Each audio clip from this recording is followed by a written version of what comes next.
demonstrate to the DME that you understand the information. It's not about memorizing anything. It's about understanding.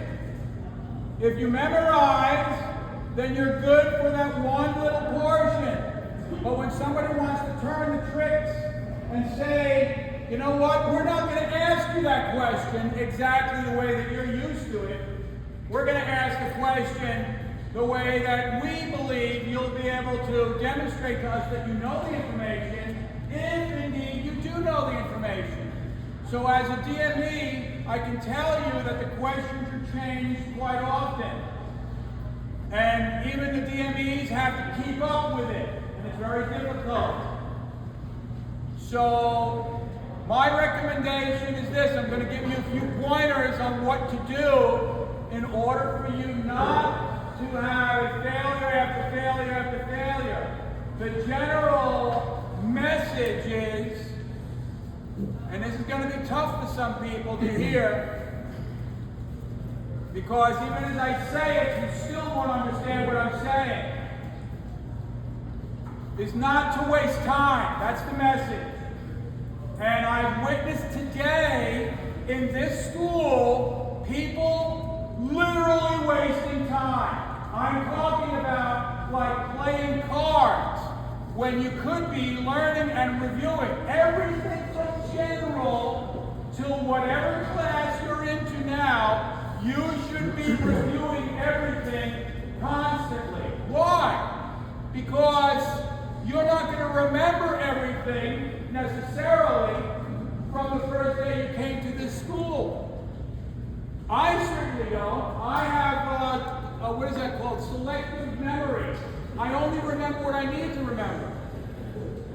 And some of you may have that same kind of thing, but you need to constantly review everything you've learned before. What's the old saying? If you repeat something 18 times, or was it 21 times, it becomes a habit. Well, a lot of students that I witness, and by the way, not just in this school, but in other schools, I visited other schools, and I see the same thing. It's the same problem systemically throughout many school systems, and that is they really don't understand where they are in space and time and why they are there. This is not Club Med. This is not a social meeting place. That's the icing on the cake after you're done. But you still got to show up as a student. When you come here, you're expected to absorb the information from the textbooks, expected to absorb the information from the teacher, and expected to absorb the information from your study.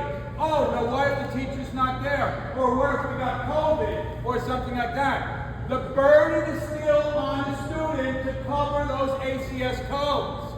If the student doesn't cover the ACS codes, even though there's been some kind of problem with the instructors out, or you're sick and you've been out, or COVID or whatever happened, we get all kinds of excuses. You're still responsible to cover that information and understand it. So that's been the biggest problem so far. Another problem is many people have difficulty in reading a manual. What's the first thing you need to do when reading a manual? Open to the table of contents. A very simple elementary process. Open to the table of contents and see where you got to go. And a lot of students have problems with that. Now, some of you don't have any problems with any of this, and you're on track. You're ready to go, and you are going. You're going to get there. It doesn't matter. I'm not talking to you. You already know what you're going to do. I'm talking to the people who have difficulty and come to these oral practicals nervous. Why are you nervous? If you know the information, you shouldn't be nervous. I've had applicants come and they're like, let's do this, I'm ready. And they would give me answers beyond what I was asking. I'm like, whoa, let's just slow it down here. I know you know the information, but I want to go home too at some point. don't want you to give me the whole encyclopedia, but these people, some of these people know this information by heart because they've been in it. What are Fridays for? Sleeping. And many of you do that. You sleep. This place should be packed with people on Friday practicing their hose and tubing. This is what an applicant gave and he failed on the project. Can you see this? Have you ever done this in your hose and tubing?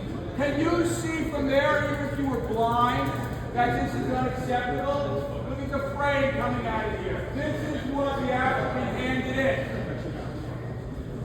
And this is what the applicant handed in. But this is the most important part. Expecting that it was okay. If you're not practicing every day while you're in school, not wasting time, right? Not wasting time. Well, what's wasting time? Oh, kidding around and joking around with your friends on the side and talking about some social stuff, or playing cards, or doing something, or not showing up, or showing up late. If you're not in that mode of trying to squeeze this school for every drop you can get out of it till it's dry, then you're wasting time. You know, in accounting, if anybody knows about accounting, you've got liabilities and assets. I made this speech to a class earlier. You know, you've got liabilities and assets. Are you a liability or are you an asset? Well, it all depends on how you treat your assets and liabilities. In accounting, you're either in the green, you're in the black, or you're in the red. If you waste time, you're in the red. If you don't waste time, you're in the black. If you leverage your time, you're in the green and you're making profit. If you're a time waster, you're a bad money manager. You're a bad time manager. Time is money. You're a bad money manager. If you're a bad money manager, that's kind of like almost being on the same level, not exactly, but almost on the same level as a poor person. Poor people do not know how to manage their time. Rich people are never poor. Sometimes they're broke. I've been broke, but I pick myself right back up again. Are you guys listening, or are you talking to each other about what's funny? Listen up. Stop wasting time. A good, studious student understands because they don't waste time. Now, some of you are listening, and some of you, it's in one ear, not the other, going, yeah, you sound like my dad, I'm out of here. If you got those kind of issues with authority, you're in the wrong business. FAA is all about authority, all about paying direction. If you don't like to pay attention, if you don't like to be detailed, like a brain surgeon is detailed, this is not the business for you. A good seasoned A&P technician is detailed in every little thing, whether it's paperwork, how they interact with people, or doing the work itself. Everything is meticulous. And if you have an obsessive compulsive disorder, you are ideal for this kind of work. Because those people do not trust themselves. And they're continuously paying attention to detail. And they're obsessive about it. That's who I want on my team. I want somebody who obsesses about the information. And when you waste time, when you're in this school, you are not obsessing about the work. And if you're not obsessing about the work, it's going to show up. And there was an old nickname that they have for DMEs. We're called the gatekeepers. Because you can get away with everything that you want to at the school, if that's what you choose. But when you come to the gatekeepers, game over. Now you got to show up. And there ain't nobody going to save you. Oh, I'm going to go to another place to get tested. Good. If they don't get closed down, like thousands across the country have been closed down because the DME wanted to take something under the table and give you a little break when they shouldn't have, then you can go right ahead. But if you read some of the articles of the past, anytime the FAA or the DME, the relationship between the two, had a conflict because the DME was not doing their job, often what would happen is the FAA would call back all of those applicants that the DME tested and said, you all have to be tested again because that DME is a scammer. And that means to scam everybody. So, don't waste your time. The FAA is very serious. I love this business because it deals with the truth. If you're the kind of person that likes to deviate from the truth, the FAA will vaporize you. You are gone forever.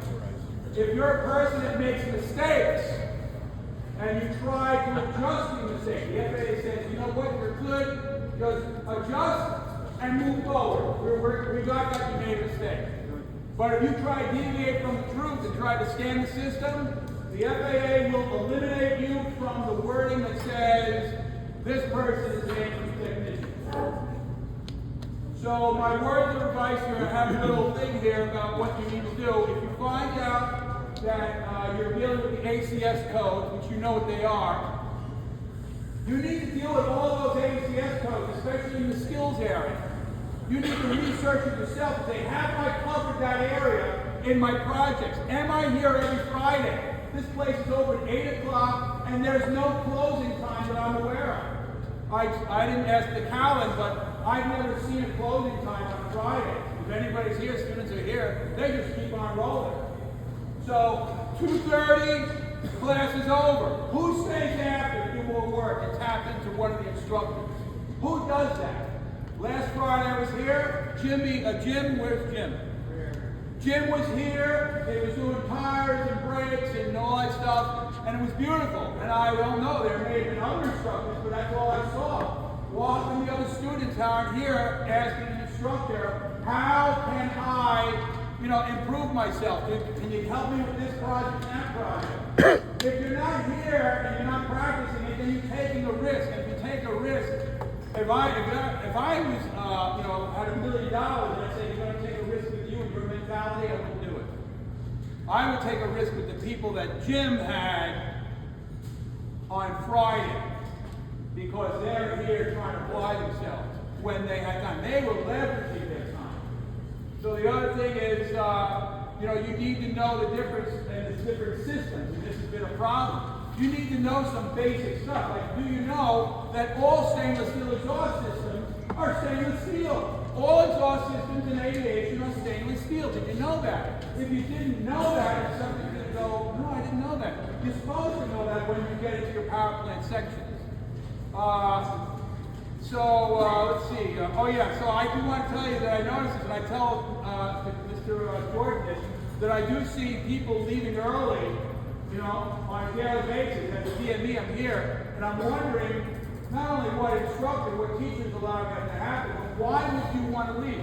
I have an emergency. I have to pick up my kids. I have an operation. I have a brain operation. I get my brain taken out or something like that. You know what? It doesn't matter, but there are some people that are leaving just because they just can't take it anymore and be in the school. Well, this is not for you then. You got to stay here and do more than what you're supposed to do. This is an opportunity for you. There's equipment in here that is here for you to practice on. It's not just for the class. One quick story about an applicant. On Monday or Tuesday, I had an applicant, and we blew out of that oral in 20 minutes for airframe and general. Unprecedented. It was amazing. As DMEs, we call these people vacation. It's so easy for us. It's so easy. So why did that person blow out that oral so quickly? And I remember this person as my student. And I remember this person kept on asking questions in the classroom, continuously, almost to a point where I was almost going to say, it's a joke, of course. I think I did say it to him. I said, you know what, it's too many questions. I would never say that to anybody. That's what you should be doing in the classroom, is asking questions. And I remember this student doing that continuously. That was by accident, right? And I remember this person doing that. And the person blew out of that, and I was like, what did you attribute for you to get done with this oral examination so quickly? And he hesitated for a minute, and I said, well, what was it? It must be something, because you were answering these questions perfectly. And then he finally said, well, I said, was it studying? He goes, no, I don't like to study. And that's the thing, there should be no homework. You should not have to study if you're paying attention. I said, what is it? He said these words, I paid attention in the classroom. And I like my teachers. I like where I'm at. So, here's the last thing I'm going to say. If you're not happy with where you're at, but you're here, then you need to change who you are to stay here and be successful, in my opinion, if you want to make it easy on yourself. I would suggest that you gain a mentality that says, I am an AP technician, I'm going to be successful, and I need to change my thinking. If somebody brought you here because they want to get you out of the house, or because whatever it is, it could be for any reason. You need to change who you are to get into that mode. AP technicians are at a high frequency level, let's say. So let's say they're at this level. Some AP technicians don't even need to talk to each other. They all already have a language. We're trying to pull you guys up to that level. You need to be able to speak our language. And part of our language is paying attention to detail and not wasting any time. You need to, okay, one more thing.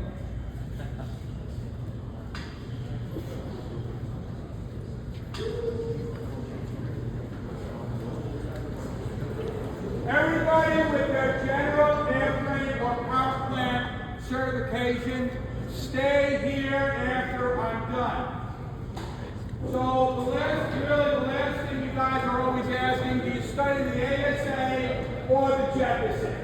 I've had people say, oh, it's the ASA. And I've had other people that think, well, say it's the Jefferson. And I have other people that say it's both. Sometimes they conflict with each other. Good. Let the ASA and the Jefferson conflict with each other.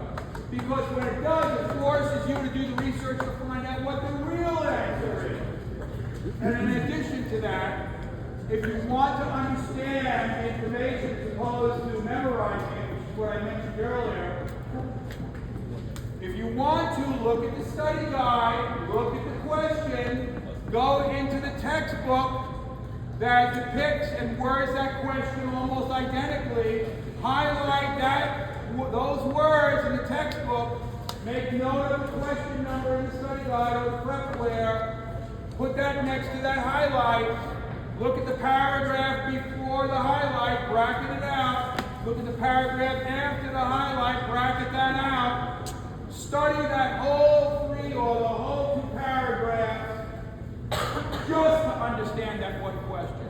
Then you will almost guarantee that you will understand that information as opposed to memorizing the letter C for that question. Because you don't know, if you're doing it that way, you don't know what the question is answering. You don't understand it, you just know what the right answer is. You don't want to know what the right answer is. You want to understand it so that when they twist the question to what the answer is, and the answer of the question is, you can still answer the question. So you need to demonstrate to the DME. When you come here, the teacher and the school is to show you and teach you, and after you're done, you need to show the DME. The DME doesn't care what school you come from. They don't care what you know and what you don't know. If you don't have the right goods, the answer is wrong. And there's no breaks. So the last thing is understanding the nomenclature. You need to understand what the words are. What is the nomenclature? What is the lingo? What are the words that we use in this field? You are working, you are learning in an engineering field. Your real title should be engineers. Aviation maintenance engineers. You should be able to, when you get your license, you should be able to walk up to a mechanical engineer and speak that language. And you should be able to understand their language and have a conversation between the two of you. And if you can't do that, then your AMP license is just a card. It's not really saying much more. So I suggest understand the lingo. You have access to a dictionary. Understand the lingo. All the words in the textbook are precious. And the teacher, if you have a teacher spending a lot of time explaining something to you, and your buddy is on right next to you trying to show you something funny that's on a video or something like that, that person is a loser, and you're getting pulled into the loser mode. Right? Well, you guys don't like that? It's the truth. Tell me I'm wrong. If that person is on the phone, wasting time, they want to pull you down to loser mode as well. You got to figure out how to get out of that and get back on track. Anybody have any questions? Yes. I'm sorry. You guys be quiet for a second.